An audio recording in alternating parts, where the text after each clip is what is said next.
그래요. 오늘은 뭐 좀 바빠요. 오늘 바빠서 제가 좀 시간을 조금 이렇게 줄이기 원하는데, 오늘은 직분에 대해서, 오늘 직분에 대해서, 성도의 직분에 대해서 좀 말씀 나누고요. 또 오늘 처음으로 저희 교회가 생긴 이래 처음으로 성찬식을 한번 이렇게 시행하려고 합니다. 그래서 성찬을 그냥 하기보다는 여러분들이 성찬을 왜 하는지, 성찬의 의미를 여러분 분명히 알고 성찬을 할 때 그것이 여러분에게 귀하게 아마 여러분들 깨달음이 있을 거라고 저는 확신하니까, 그런 부분들을 두 팔토로 나눠서 오늘 좀 예배를 진행하려고 합니다. 그래서 조금 짧지만 제가 이렇게 많이 준비했다가 좀 뺐어요. 왜냐하면 너무 길어지면 또 여러분들 힘들어할 것 같아서 조금 줄였으니까 여러분 부담 갖지 마시고, 두 번 예배를 드려도 한 번 예배를 드린 것만큼 여러분들에게 이렇게 시간을 잘 할애했으니까 걱정하지 마시고 오늘 말씀을 잘 들으시면 좋을 것 같아요. 자, 오늘 본문 말씀은 에베소서 4장 11절부터 12절까지 있는 말씀. 에베소서 4장 11절부터 12절까지. 오늘 제목은 성도에게 주어진 직분에 대해서 이렇게 말씀을 나누도록 할게요. 여러분, 직분이 무엇이며 왜 하나님께서는 우리에게 직분을 주셨는가에 대해서 좀 살펴보기 원합니다. 자, 오늘 본문 한번 같이 한번 합독합시다. 4장 11절부터 12절까지 시작. 그가 혹은 사도로 혹은 선지자로 혹은 복음 전하는 자로 혹은 목사와 교사로 주셨으니 이는 성도를 온전케 하며 봉사의 일을 하게 하며 그리스도의 몸을 세우려 하십니다. 아멘. 그래서 여기서 보면 모든 그런 그 직분은 이는이라는 말이고, 직분으로 여러분 보시면 돼요. 이는 성도를 온전케 하며 봉사의 일을 하게 하며 그리스도의 몸을 세우게 하기 위해서 하나님께서는 우리 성도들에게 그런 여러 가지 직분들을 주셨다. 여러분 그렇게 아시면 좋을 것 같아요. 자, 오늘 본문 말씀 설명하기 전에 우리 지난주에 여러분 말씀 나눴던 거 잠깐 좀 이렇게 리뷰를 하면, 지난주에 성도란 누구다? 신실한 자 이렇게 배웠죠, 그렇죠? 성도란 말 자체가 무슨 뜻이라고 그랬어요?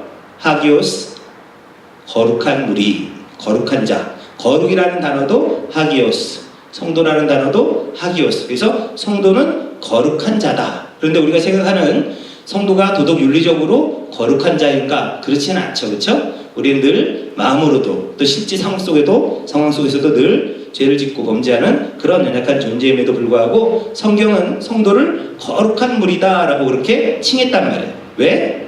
왜 우리가 거룩한 무리죠? 세상으로부터 구별되었기 때문에. 여러분들이 거룩하다라고 하나님이 칭해주신 것은 여러분들이 거룩해서가 아니라 여러분들은 세상에서부터 여러분들을 부름받아서, 에클레시아가 교회가 무엇으로부터 불러내다. 똑같이 거룩이라는 단어도 세상과 구별되다. 똑같은 단어예요. 그래서 성도가 교회고 교회가 거룩하고 거룩한 우리가 바로 성도다. 다 같은 뜻으로 성경은 이야기했는데, 그것은 바로 무엇이다? 세상으로부터 구별되었기 때문에 성도는 거룩한 무리다 라고 제가 지난주에 말씀드렸어요. 그리고 또한 성도를 뭐라고 부른다? 신실한 자 이렇게 부른다 그랬죠, 그렇죠? 이 신실하다는 단어가, 피스토스라는 단어가 무슨 뜻이라고 그랬어요? 믿는 자. 이 믿는 자가 바로 신실한 자예요.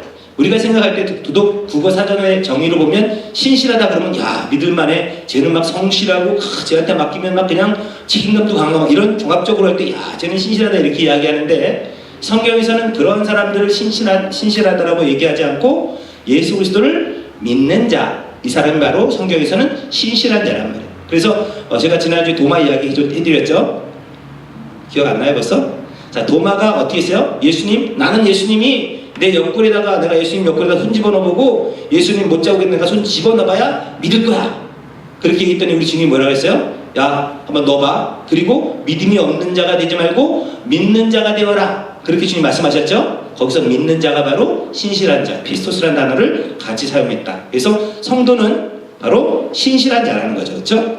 그래서 여러분들 신실한 자 맞습니까? 신실한 자는 예수 그리스도를 믿는 자예요. 그런데 제가 덧붙여서 믿음에 대해서 설명을 드렸어요. 그 믿음은 나에게 발휘된 믿음이에요? 아니면 하나님으로부터 부어진 선물이에요? 하나님으로부터 주어진, 나에게 선물로 주어진 선물이란 말이에요. 그래서 내가 믿음을 발휘해서 내가 예수를 믿을 수 있는 존재는 우리가 되을 수가 없어요. 여러분들은 피조물이기 때문에 예수님은 하나님이신데 그 예수님을 내 생각으로, 내 느낌으로, 내 지혜로 그 예수님을 알아볼 수가 없단 말이에요. 그래서 베드로가 예수님이 그랬죠. 얘들아, 너희들은 나를 누구라 하느냐? 그럴 때 베드로가 막 정신없이 얘기했잖아요. 주는 그리스도시요 살아계신 하나님의 아들이십니다. 이렇게 믿음의 고백을 했을 때 우리 주님 뭐라 그랬어요? 이를 알게 하니는 혈육이 아니라 하늘에 계신 아버지께서 알게 하셨다라는 거예요. 그러니까 하나님께서 알게 해주시는 그 믿음이 내 안에 없으면 나는 예수를 믿을 수가 없어요. 그래서 복음에는, 여러분 너무 중요한 이야기니까 여러분 달달달 외우셔야 돼요. 복음에는 뭐가 나타나요? 하나님의 의, 그렇죠? 하나님의 의가 뭐예요? 바로 예수 그리스도잖아요. 그래서 복음에는 하나님의 의가 나타나서 믿음으로 믿음에 이르게 한다. 그러니까 앞에 있는 믿음은 하나님의 믿음이에요. 그렇죠? 그리스도, 바로 그 복음으로, 복음에는 하나님의 의가 나타나서 그 믿음으로 진짜 믿음에 이르게 하는 주체는 누구다? 그리스도의 하나님의 의, 복음이란 말이에요. 그래서 내가 믿었습니다가 아니라 내 안에 주어있는 믿음으로 믿음에 이르게 하는 그 주체가 나에게 주어졌기 때문에, 여러분들이 예수를 믿었기 때문에 구원을 받았습니다라고 할 때 내가 믿어서가 아니란 말이에요. 무슨 말인지 아시겠어요? 어떤 사람들은 그래, 내가 믿어서 쟤는 믿음이 없어, 나는 믿음이 있는데, 이렇게 주장할 수 있어요? 없어요? 없단 말이에요. 왜? 그 믿음이라는 근거가 나에게서 나오는 것이 아니라 하나님이 그냥 나에게 주신 선물이기 때문에. 그래서 여러분들이 신실한 자가 되었지만 여러분들이 믿었기 때문에 신실한 자가 아니라 하나님이 나에게 주신 그 믿음이 나를 신실한 자로 만들어 가셨다라는 거예요. 그러니까 여러분은 주장할 근거가 하나도 없다. 자, 거기까지 지난주에 제가 여러분들에게 말씀을 드렸던 그런 부분이고요. 오늘은 교회에서 직분이라는 것이 어떻게 정의되어져야 되는지 좀 살펴보도록 하겠습니다. 자, 여러분들 오늘 아까 읽어봤지만 본문에 보니까 직분자들을 세운 목적은 뭐 때문이다? 세 가지 나와요. 뭐 때문에? 처음에는 성도를 온전케 하며, 그러니까 직분을 주시는 것은 뭐 때문이냐면 성도들을 온전케 하며, 그 다음에 봉사의 일을 하게 하며 그리스도의 몸을 세우는 것, 이 세 가지가 하나님이 교회의 직분을 주신 목적이란 말이에요. 그래서 여러분들이 한번 잘 들어보세요. 여러분들 그리스도 안에 있는 자들 맞죠? 그렇죠? 여러분들이 성도가 됐죠? 그리스도 안에 있는 자는 어떤 사람들이에요? 새로운 피조물. 그래서 우리 주보에 맨날 적혀 있잖아요. 고린도후서 5장 17절. 그런즉 그리스도 안에 있으면 새로운 피조물이다. 이전 것은 지나갔으니 보라 새 것이 되었다. 여러분들이 자, 예수를 믿었다. 잘 들으세요. 예수를 믿었다라는 것이 여러분 삶에 조금 변화가 있어졌다. 좀 도덕적으로 순결해지고 좀 그래도 술 담배도 끊고 이 정도로 예수를 믿었다라고 얘기할 수가 없어요. 왜냐하면 예수를 믿었다라는 것은 뭐가 되었다면 새로운 생명을 얻은 새로운 피조물이 되었다는 뜻이에요. 무슨 말인지 아시겠죠? 새로운 피조물, 새로운 생명을 얻은 존재가 그리스도 안에 있는 자지, 내가 예수 믿었기 때문에 조금 도덕적으로 윤리적으로 이제는 사람들에게 칭찬할 만한 존재가 되었어, 이거는 새로운 피조물이 아니죠. 조금 그냥 변화된 거잖아요. 조금 나은 존재가 되었지만 어떤 사건과 상황만 만나면 다시 그 자리로 돌아갈 수 있는 그런 존재들이죠. 그런데 성경은 그리스도 안에 있는 사람들은 새로운 피조물이다 라고 얘기해요. 그래서 새 생명을 얻은 사람을 성경은 새로운 피조물, 바로 그리스도 안에 있는 자라고 얘기하는데, 여러분 생명을 가진 것은 자라요 안 자라요? 생명이 있으면 자라요 안 자라요? 자라요. 생명이 없으면 자랄 수가 없지만 생명을 가진 모든 생명을 가진 것들은 자라게 되어져 있어요. 변하게 이렇게 자라나게 되어져 있는데, 그래서 오늘 여러분들도 그리스도 안에 있을 때 생명을 얻었기 때문에 이제 그리스도 안에서 조금씩 자라가죠. 그렇죠? 그리스도를 아는 장성한 분량에까지 자라, 조금씩 내가 예수를 알면서 내 존재가 누구고 내가 그리스도가 누구고 이런 걸 알아가면서 조금씩 주님을 닮아가는 주님을 닮아가는 자로 자라가게 되어져 있다는 말이에요. 그런데 그렇게 성도를 그리스도를 아는 일에 온전한 자가 될 수 있도록 돕는 역할을 하는 것이 직분이라는 거지. 그래서 하나님은 성도를 온전케 하기 위해서 우리에게 직분을 줬어요. 자, 여러분 보세요. 교회에는 참 여러 종류의 사람들이 각기 다른 모양으로 모여서 이렇게 교회 멤버가 됐어요. 그렇죠? 같이 멤버가 돼서 하나님을 섬기고 있는데, 자, 교회 가운데도 한번 봅시다. 우리 예배를 드리려면 예배 준비해야 되죠. 그렇죠? 예배 오늘 성찬 준비했고 많이 준비했고, 또 찬양을 하려니까 찬양 팀들도 구성되어져야 되고, 또 예배 후에 오늘 식사도 또 잘 준비해야 되고요. 또 성도들을 잘 가르치고 양육하는 그런 일들을 해야 돼요. 그러려면 그러한 일들은 체계적으로 또 효율적으로 감당하기 위해서는 뭐가 있어야 돼요? 조직이라는 것이 있어야 돼요. 교회 안에. 그냥 마음대로 하세요가 될 수 있는 것이 아니라 그런 조직이 있어야 되는데 그 조직에는 일의 구분에 따라서 직분과 직책이라는 것이 있어요. 자, 우리는 조직이에요. 이것도 하나의 조직인데 그래서 목사도 있고 집사도 있고 뭐 이렇게 장로님도 우리 안 계시지만 그런 평신도도 있고 여러 가지 직책과 직분이 있어야 된단 말이에요. 만약에 한번 봅시다. 여기에 모인 모든 사람들이 정말 성숙한 사람이라면 질서가 필요할까? 아니요. 뭐 조직이 필요할까? 없어요. 굳이 조직과 질서 이런 게 필요 없어요. 그런데 우리는 여전히 미성숙한, 그렇죠? 부족한, 불완전한 그런 존재이기 때문에 우리 인간들이 살아가는 그런 모임 가운데는 항상 이 조직과 질서가 반드시 있어야 된단 말이에요. 만약에 여러분 생각해 봅시다. 교회 안에 조직과 질서가 없으면 여러분들이 만약에 얘기해요. 목사님, 왜 목사님만 설교해요? 아, 우리 집사들도 좀 돌아가면서 이제 집사 직분도 받았는데 돌아가서 좀 설교하면 안 돼요? 만약에 이렇게 얘기하면 저야 편하죠, 그렇죠? 우리도 한번 그럴까요? 우리 돌아가면서 한번 할까요? 또 어떤 사람들은 얘기해요. 아니, 목사들은 왜 꼭 신학교를 졸업해야지 목사 안수를 줍니까? 아니, 신학교 졸업했는데도 엉터리 같은 목사들 많잖아요. 만약 그렇게 주장하는 사람들 많이 있죠. 실제로 그러니까 그런 말을 주장하다가 어떤 사람이 제가 어젯밤에 꿈을 꿨는데 꿈에 주님이 나타나서 너는 앞으로 목사해라. 그렇게 계시를 받았으니까 난 오늘서부터 이 교회 목사하겠습니다. 라고 얘기할 수 있잖아요. 만약 질서와 조직이 없다면. 그렇죠? 그렇기 때문에 교회에서는 항상 신학교를 졸업한 사람들에 한해서 목사 안수를 주는 것은 질서를 유지하기 위해서. 만약에 그런 것이 없으면은요, 그냥 아무나 나가서 목사 되고 아무나 성경 말씀 가르치고 그렇게 될 수 있잖아요. 그게 인간의 조직이기 때문에. 그래서 조직이 이 교회가 이렇게 안전하게 또 이렇게 멋지게 효율적으로 이렇게 유지가 되려면은 직분과 직책이 반드시 교회 안에는 그런 조직이 있어야 된다는 말이죠. 그래서 오늘도 우리 집사님들 이렇게 좀 직분을 주도록 할 텐데, 자, 집사님들은 어떤 분인가 한번 살펴봅시다. 좀 줄여서 제가 했어요. 집사님들이 어떤 분인가. 자, 디모데전서 3장 8절부터 13절까지 있는 말씀 봅시다. 집사의 직분에 대해서 이야기하는데 어떻게 얘기하고 있는가. 자, 이와 같이 우리 같이 한번 합독할까요? 시작. 이와 같이 집사들도 단정하고 없어? 없어요? 있습니다. 있어요? 네. 제가 읽을게요. 이와 같이 집사들도 자, 단정하고 일구이연하지 아니하고 술에 임박이지 아니하고 더러운 일을 탐하지 아니하고 깨끗한 양심에 믿음의 비밀을 가진 자라야 할지니. 이런 사람 있어요? 그 집사 되기 쉽지 않죠, 그렇죠? 쉽지 않아요. 가진 자라야 할지니 이에 이 사람을 먼저 시험하여 보고 그 후에 책망할 것이 없으면 집사의 직분을 하게 할 것이요. 집사가 될 자격이 있는 사람 한 명도 없을 것 같아, 내가 보기에는. 할 것이요. 여자들도 이와 같이 단정하고 참소하지 말며 절제하며 모든 일에 충성된 자라야 할지니라. 집사들은 한 아내의 남편이 되어 자녀와 자기 집을 잘 다스리는 자일지니 집사의 직분을 잘한 자들은 아름다운 지위와 그리스도 예수 안에 있는 믿음의 담력을 얻느니라. 저는 집사의 직분 자격만 딱 들으면 오늘 직분을 받는 집사들 기죽어서 아마 집사 직분 받지 못할 것 같은데, 이 집사 직분은요, 여러분들 여기서 우리 한 가지 알아야 될 게 뭐냐 하면, 성경은 집사들의 조건을 제시할 때 그들이 가진 능력을 논하지 않는다라는 거예요. 그들이 뭘 가졌다 이런 능력을 논하지 않고요, 그냥 남들에게 좋은 평가를 갖고 또 좋은 가정을 갖고 술을 즐기지 않고 믿음의 비밀을 가진 자. 근데 저는 그렇게 생각합니다. 지금 요즘 교회가 집사의 직분에 이런 구절에 맞게 만약에 여기에 해당되는 사람을 집사의 직분을 준다면 집사 받을 사람은 아무도 없어요.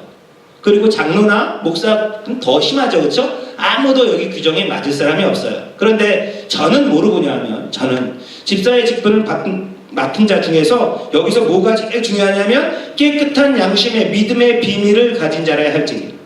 자, 여러분들 깨끗한 양심 가졌어요, 안 가졌어요? 아니죠. 근데 하나님이 나를 그냥 깨끗하다고 인정해 주는 거예요. 근데 제일 중요한 것은 뭐냐면 믿음의 비밀을 가졌는가. 믿음의 비밀이 뭐예요? 복음이에요. 여러분들 정말 믿음의 비밀을 갖지 못했음에도 집사님들 많죠, 그렇죠? 그러면 그 집사가 해야 되는 많은 일들을 하나도 못해요. 내가 복음을 모르는데 어떻게 성도를 온전케 하며, 내가 복음을 모르는데 어떻게 봉사일을 하게 하고, 내가 복음을 모르는데 어떻게 그리스도의 몸을 세우겠냐. 그래서 집사의 직분은 저는 이런 여기서 보는 여기는 전부 다 윤리적 도덕적인 어떤 그런 측면들을 이야기했지만 저는 그건 불가능하다고 봐요. 그런 면으로 보는 것이 아니라 웬만하면 그럴 수 있는 사람, 웬만하면 사람들에게 칭송받을 수 있고 웬만하면 가정을 잘 다스릴 수 있고 이렇게 나가야죠. 만약에 이대로 하면요 교회 안에 이혼한 사람들 들어오면 돼요 안 돼요? 집사들 이혼한 사람들 집사 되면 안 돼요? 되면 돼요 안 돼요? 안 돼요. 장로들도 이혼한 사람들 얼마나 많은데요. 목사님들도 이혼한 사람들도 많아요. 그러니까 그런 것들을 가지고 그 사람을 너는 그러니까 자격이 돼야 안 돼 이렇게 논할 수는 없어요.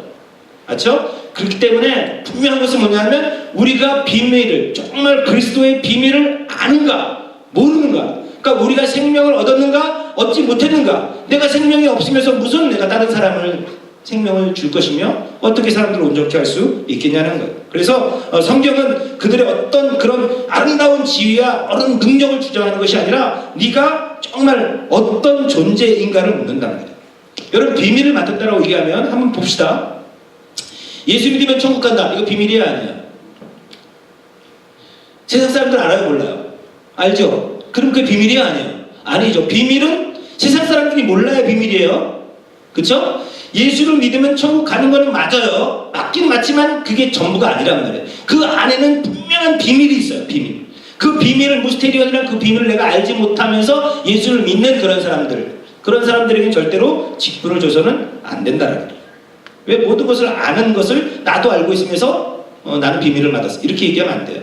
그래서 여러분들이 그 비밀, 복음이라는 그런 부분들을 정확하게 알지 못하면 절대로 그런 사람들에게 직분이 주어지는 것은 저는 아니라고 생각합니다. 그래서 우리가 오늘도 직분을 받을 때 저는 여러분들이 직분 받는 사람들이 복음의 비밀을 알고 있다라고 저는 판단했기 때문에 그분들에게는 집사 직분을 이렇게 수여하도록 하겠습니다. 자, 그리고 교회는 어떤 사람들이 직분을 줄 때 일반적으로 경제적인 능력도 봐요 안 봐요? 보죠, 그렇죠? 예를 들어서 목자가 되려면 최소한 집은 있어야 돼. 그래야 가정교회를 모아서 이렇게 그런 어떤 직분을 가질 때 그 사람의 경제적인 능력까지 보면서 직분을 준다라고 했는데 성경에는 절대로 어디 뭐 돈이 많아야 하고 경영 능력이 있어야 하고 머리가 좋아야 하고 그런 사람들을 직분 준다라는 얘기가 없어요. 그렇다면 그렇게 따지면은 직분 받을 사람이 없다니까. 머리가 좋고 경영 능력이 있고 그 모임을 활성화시켜서 막 부흥케 해야 되는 어떤 그런 것들을 조건으로 해서 직분을 준다면 그것은 세상 조건이지 절대로 성경적인 조건은 아니다라는 거예요. 그래서 교회 직분자들은 성도들을 온전케 해주는 것, 그것이 첫 번째 목적인 것을 여러분 절대로 잊으면 안 되지. 내가 직분자가 돼서 그냥 발전시키고 막 능력을 발휘해서 훌륭한 업적을 쌓아야지. 이거는 절대로 직분자가 취해야 될 모습은 아니다. 그래서 꼭 기억하시기 바랍니다. 우리 여러분들이 알다시피 여러분 교회는요 하나님의 사람으로 이렇게 제가 한 가지 좀 얘기하고 싶은 게 뭐냐면 직분이라는 게 뭐냐면 여러분들 저는 지금 목사잖아요, 그렇죠? 하나님께서 우리들에게 이렇게 직분을 주실 때 그 직분은 성도들을 온전케 하기 위함도 있지만 사실은 그 직분을 맡은 사람이 하나님의 사람으로 온전케 되어지기 위해서도 직분을 주세요. 만약에 저 같은 사람이 목사가 안 됐으면 글쎄 성수주일이나 제대로 했을지 의문이에요. 정말 제대로 제가 신앙생활을 했을까라는 의문도 들어요. 워낙 기질적으로 자유분방하기 때문에 아마 그냥 예수를 믿어도 아마 정말 엉터리로 믿지 않았을까. 목사가 되었기 때문에 설교를 해야 되니까 설교 준비를 하면서 제가 예수 그리스도를 알게 됐고 복음의 비밀을 알게 되었지, 만약에 제가 목사가 안 됐으면 엉터리 복음에 빠져 있을 수도 있었겠다라는 그런 생각들이 들기도 해요. 그래서 제가 목사가 된 것은 그나마 성수주의를 하라고, 주일날 그래도 교회 나오라고 하나님이 나를 그냥 붙잡아 두려고 목사라는 직분을 준 거지, 제가 잘나서 제가 뭔가 여러분보다 뛰어나서 그런 것은 절대 아니란 말이에요. 그런데 여러분들은 목사가 안 돼도 충분히 신앙생활을 잘 할 수 있는 그런 괜찮은 분들이기 때문에 하나님께서는 여러분들을 목사로 부르시지 않은 것을 여러분 꼭 명심하시기 바랍니다. 여러분 저보다 잘난 사람들이란 말이에요. 잘난 사람들. 자, 또 한 가지 생각해 볼 것이 뭐냐면 많은 사람들이 이 직분을 가지고 계급이라고 생각을 해요. 그렇죠? 그래서 목사 밑에 장로, 뭐 요즘엔 목사 밑에 장로도 아니죠. 목사 위에 장로, 뭐 그 다음에 장로 밑에 집사, 집사 밑에 뭐 평신도, 이런 식으로 막 계급을 만들어놨는데 교회에는 직분에 계급이 있어요, 없어요? 없어요. 절대로 계급이라는 것은 있어서는 안 돼요. 물론 교회에는 권위와 질서는 있어야 돼요.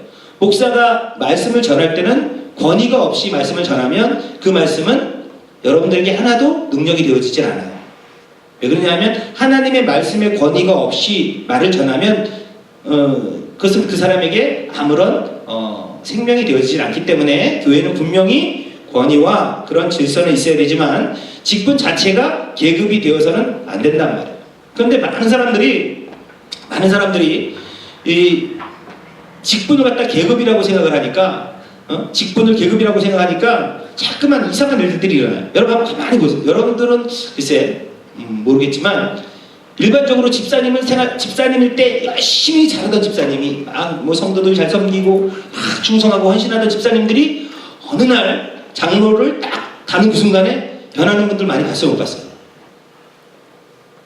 여러분 잘 실감이 안 나지만 저는 이제 사역자를 오래 했잖아요. 사역자가 되었을 때 느끼는 것은 굉장히 많이 달라져요.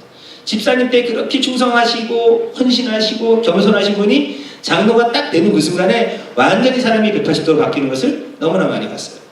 그래서 어떻게 이제 왜 그러냐면 내가 집사 때는 그냥 이렇게 아랫일을 했지만 이제 장로가 됐기 때문에 이제 계급이 높아졌기 때문에 큰 일을 해야 된다. 그래갖고 성도들 편에 서서 이제 막 목사님하고 어게인스트예요. 우리 목사님이 지금 말씀도 그렇고 교회를 인도하는 게 영시원치 않아. 이러면서 막 성도들 막 선동하고요. 그래갖고 같은 장로들 이렇게 같이 막 힘을 규합해서 저런 목사는 그냥 쫓아내야 돼. 그래갖고 막 쫓아내죠. 그런 교회들이 많잖아요. 그래서 목사님들을 몇 년 못 가서 막 쫓아내는 것이 장로님들이 이제 직분의 것을 계급이라고 생각을 하고 그런 일들이 많이 일어나요. 그래서 LA 보면 장로님들을 안 세우는 교회들이 굉장히 많습니다. 장로를 아예 안 세워요. 왜? 장로만 세웠다 그러면 교회에 문제가 되니까. 장로만 세웠다 그러면 그렇게 착하고 그렇게 순한 양이 갑자기 막 늑대로 변해가지고 그냥 물어뜯고 교회를 막 쪼개놓고 이러니까 이렇게 장로님들을 안 세우는 교회가 많은데, 자 그렇다고 우리가 교회 직분을 세우지 말아야 되는가? 그렇진 않죠. 그렇죠? 몇몇 그런 사람들, 잘못된 사람들이 있다고 해서 교회 직분을 안 세우고 장로를 안 세우고 이런 것은 절대로 성경적이지 않아요. 왜? 분명히 성경은 교회에 직분자들을 세워서 성도를 온전케 하라고 명령하고 있기 때문에. 그래서 집사, 장로, 교회에 다 골고루 있어야 그 교회가 그런 건강한 교회가 되어지는 것이지, 어떤 구대기 무서워서 장 못 닦는다는 말 있죠, 그렇죠? 몇몇 그런 사람들 때문에 정말 하나님이 우리에게 명령하신 그 명령을 거스리는 것은 되어지지 않는다. 여러분, 그런 부족한 사람들 때문에, 그런 부족한 사람들을 보면서 우리는 배우죠. 그래, 나는 저러지 말아야지. 이렇게 배울 수 있고요. 또 그 안에서 사랑과 인내와 용서를 배워나가는 것. 그것이 내 모습일 수도 있구나라고 내가 자각할 수 있는 그런 모든 것은 결국 그렇게 하면서 하나님의 사랑을 배우고 하나님의 나라의 삶의 원리를 배우면 그것으로 족한 것이 교회지. 어떻게 교회가 그냥 완전한 공동체를 만드는 것이 목적이 되어서는 안 된다. 다 부족한 사람들이기 때문에, 다 모자란 사람들이기 때문에 하나님이 그 안에서 하나님의 사랑과 하나님의 용서와 하나님의 인내를 배우게 하는 곳이 교회이지, 완벽한 그런 곳이 교회가 될 수는 없다. 자, 두 번째로 우리가 생각해 볼 게 뭐냐면, 자, 이는 성도를 온전케 하며, 두 번째 봉사의 일을 하게 하며. 그래서 직분자는 교회에서 분명히 봉사의 일을 해야 돼요. 제가 아까 말씀드렸지만 교회 조직 안에는 여러 파트가 있어서 일해야 될 부분들이 많이 있어요. 그런데 정말로 중요한 봉사는 뭐냐면 복음 전하는 봉사예요. 여기서 봉사라는 단어가 뭐 봉사의 일을 하게 한다. 물론 이런 여러 가지 그냥 작다한 일들도 있겠지만 집사가 해야 될 것은 뭐냐면 복음 전하는 게. 그래서 여러분 성경에 보면 7 집사가 어떻게 써요? 전부 다 복음 전하잖아요. 스테반 집사가 가서 복음 전하다 돌 맞아 죽고, 그렇죠? 다 복음 전하는 일이 집사님들이 해야 될 일이란 말이에요. 집사님들이 해야 될 일이 복음 전하는 일인데, 자 한번 보세요. 마태복음 7장 21절부터 23절까지 볼게요.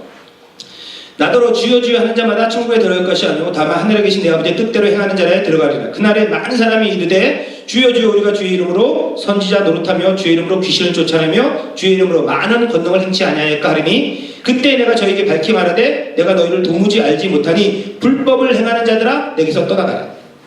이 봉사의 일을, 여러분 봉사의 일, 복음 전하는 일은 하나님의 뜻과 상관없이 만약에 내 멋대로 봉사의 일을 하면 하나님 그걸 인정한다, 인정하지 않는다?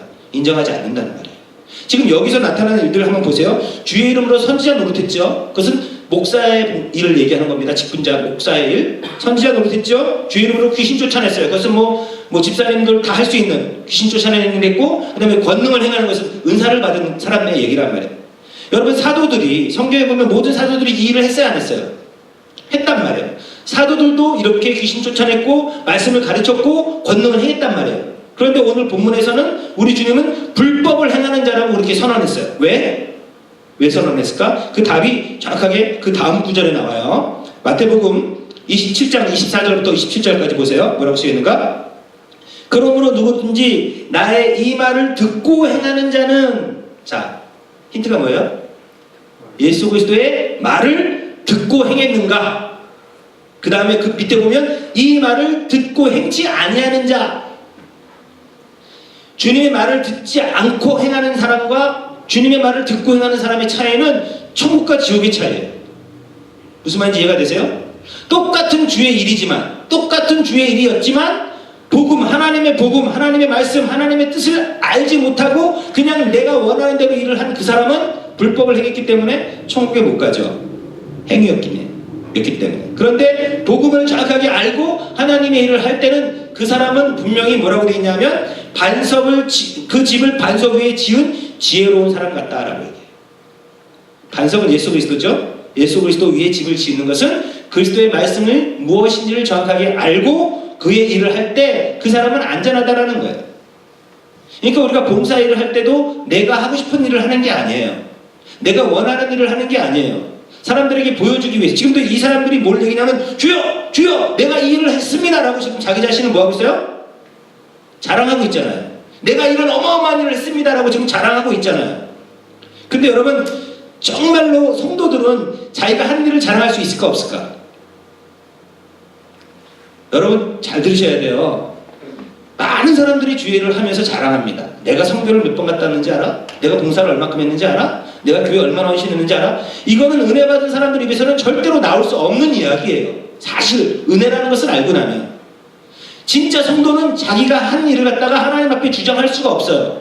성경 볼까요? 자, 누가복음 17장 7절부터 10절까지 보세요. 너희 중에 네게 밭을 갈거나 양을 치거나 하는 종이 있어. 자, 지금 종이라고 얘기합니다. 종이 있어. 밭에서 돌아오면 저더러 곧 와 앉아서 먹으라 할 자가 있느냐? 도리어 저더러 내 먹을 것을 예비하고 띠를 띠고 나의 먹고 마시는 동안에 수종 들고 너는 그 후에 먹고 마시라 하지 않겠느냐? 명한 대로 하였다고 종에게 살아야겠느냐? 이와 같이 너희도 명령받은 것을 다 행한 후에 이르기를 우리는 무익한 종이라 우리의 하여야 할 일을 한 것뿐이니라 할지니라. 지금 여기서 종이 어마어마한 일들을 했잖아요. 그쵸? 밭도 갈고 양도 치고 그 다음에 밭에 돌아와서 앉아서 쉬어야 되는데 또 주인 또 밥상 챙겨주고 이거 다 하고 나서도 그냥 무익한 종입니다 뺏게 할 수 없는 것이 바로 성도들이란 말이에요. 그러니까 성도는 내가 한 일을 가지고 절대로 주장하거나 자랑할 수 없단 말이에요. 없다. 왜? 그것이 하나님의 백성이에요. 그런데 예수님이 어떤 사람들 그렇게 얘기해요. 주의 일을 하면 주님이 우리를 이 땅 가서 엄청나게 축복하신다. 그런 말 많이 들었죠. 그 속에 있었잖아요. 그렇죠? 여러분 맞는 얘기가 아니에요. 성경은 전체가 하나님의 사람이 세상 사람들에게 승리해요. 세상 사람들에게 맞아 죽어요. 뭘 얘기하는지 보잔 말이에요. 우리가 성경 이외에 그냥 우리의 생각과 우리의 관념을 얘기하면 그것은 전부 다 거짓 선지자예요. 성경이 우리에게 무엇을 이야기하는지를 정확하게 알지 못하면 우리는 하나님의 말씀과 상관없이 주여 주여 내가 주의를 했습니다라고 주장할 수 있는 자가 될 수 있단 말이에요. 근데 성경은 분명히 뭐라고 기술하고 있냐면 하나님의 사람은 세상에 맞아 죽도록 되어 있어요. 자, 가인과 아벨 누가 하나님의 사람이었어요? 아벨이 하나님의 사람이었죠. 누가 누굴 죽여요? 가인이 아벨을 때려 죽여버립니다. 그렇죠? 여러분 이삭과 이스마엘 누가 약속의 자손이고 누가 육신의 자손이에요? 이삭은 약속의 자손이고 이스마엘은 그냥 하갈 종을 통해서 난 아들이잖아요. 근데 성경에 보니까 누가 누굴 희롱해요? 이스마엘이 이삭을 희롱합니다. 하나님의 약속의 자녀가 이스마엘을 야 너는 종의 자식이지 나는 약속으로 난 이게 아니라 이스마엘 종의 자식이 약속의 자손인 이삭을 희롱해요. 그래갖고 아브라함이 어떻게 했습니까? 이삭을 물 한 병 가죽주머니에다 가지고 광야로 쫓아버려버리잖아요. 알죠? 그 내용? 모르는 내용도 얘기하는 것 같아서. 자, 예수님의 제자들 역시 보세요. 예수님의 제자들이 주의 열심히 하다가 세상에서 성공했다는 이야기 있어요? 아니면 다 죽도록 고생하다가 죽기 맞다가 죽었더라. 뭐라고 기록되어 있습니까? 사도들, 성경에 나와 있는 하나님의 사람들이 세상에서 잘 됐다는 구절은 한 군데도 없어요. 사도 바울이 뭐라고 얘기합니까? 저들은 세상을 사랑하여 세상으로 떠나갔다.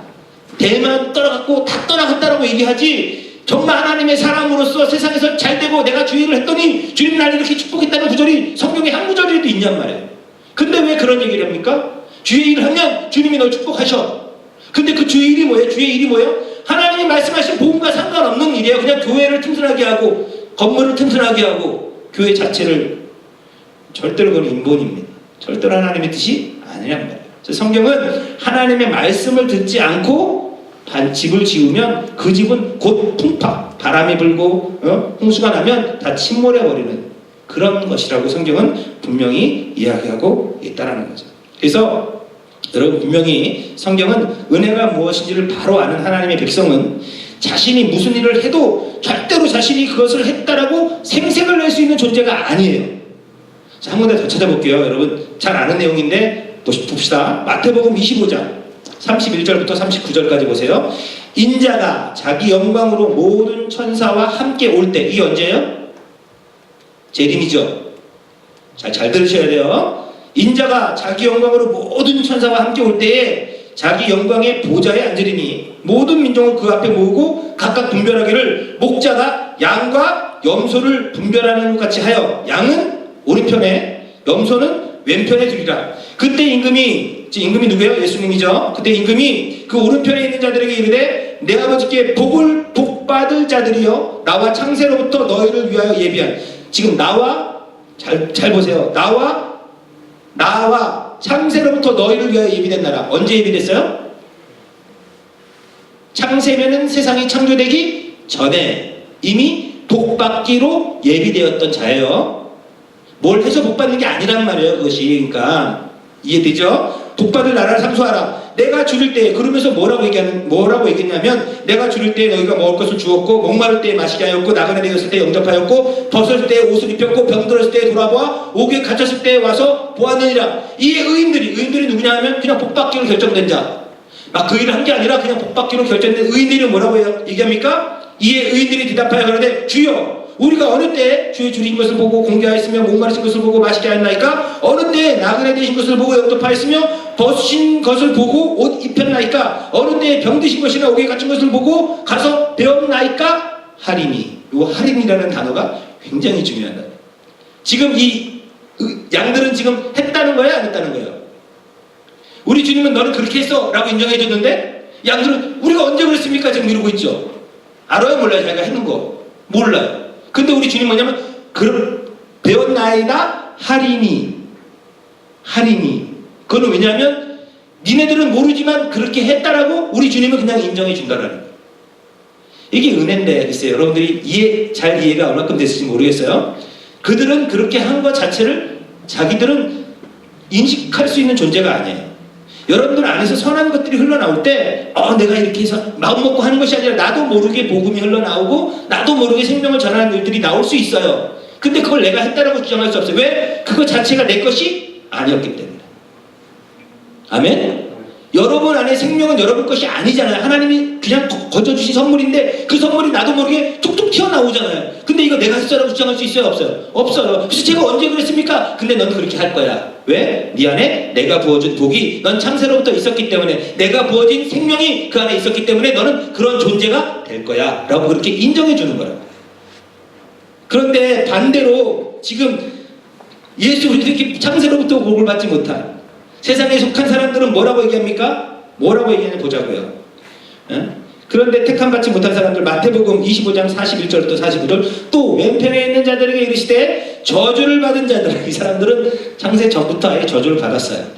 참 재밌지만 창세 전에 안 들어지기 전에 저주를 받았는데, 나를 떠나 마귀와 그 사자들을 위하여 예비된 영영한 불에 들어가라. 내가 줄일 때 너희가 먹을 것을 주지 아니하였고, 목마를 때 마시게 하지 아니하였고, 나그네 되었을 때 영 입지 아니하였고, 벗었을 때 옷 입지 아니하였고, 병들었을 때와 옥에 갇혔을 때 돌아보지 아니하였다 하리니, 저희도 대답하여 가로되, 자, 뭐라고 대답합니까? 우리가 어느 때에 쭉 공양치 아니하더이까.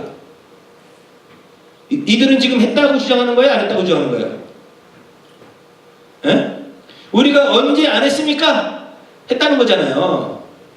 이 잘 문장을 읽어보면 우리가 언제 안 했습니까? 늘 그렇게 해왔으니까. 그때 주님이 뭐라고 합니까?